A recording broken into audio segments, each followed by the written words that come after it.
आदित्य ठाकरे हे ठाकरे गटाचे कार्याध्यक्ष होण्याची शक्यता आहे। पक्षाच्या वर्धापन दिनी संघटनेमध्ये बदल होण्याची शक्यता आहे। ठाकरे गटामध्ये 2003ची पुनरावृत्ती होण्याची शक्यता आहे। 2003 मध्ये उद्धव ठाकरे हे कार्याध्यक्ष झाले होते पक्षाचे आणि आता आदित्य ठाकरे हे पक्षाचे कार्याध्यक्ष होऊ शकतात अशी जोरदार चर्चा ही सुरू आहे। 19 जूनला ठाकरे गटाचा वर्धापन दिन असेल आणि यावेळेस ही घोषणा होऊ शकते अशी चर्चा आहे।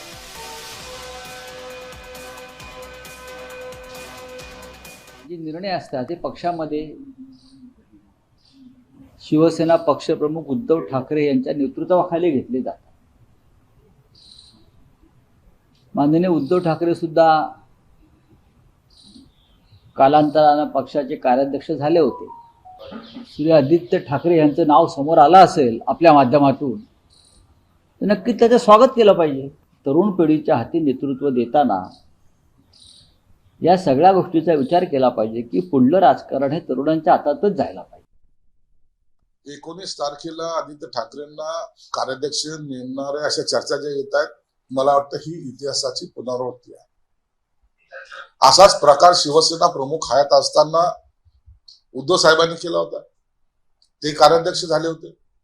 मला वाटतं उद्धव साहेबांनी आता राजकारणातून निवृत्ती घ्यावी, रिटायर व्हावं, हा संकेत कदाचित हे कार्याध्यक्ष पदामुळे देण्याचा प्रयत्न आदित्य ठाकरेंनी उद्धव साहेबांना केला असेल। आता तुम्ही थकलेले आहात, आता तुम्ही थोडं शांत बसा, मी आता धुरा सांभाळतो, असं एकंदर ते चित्र आहे।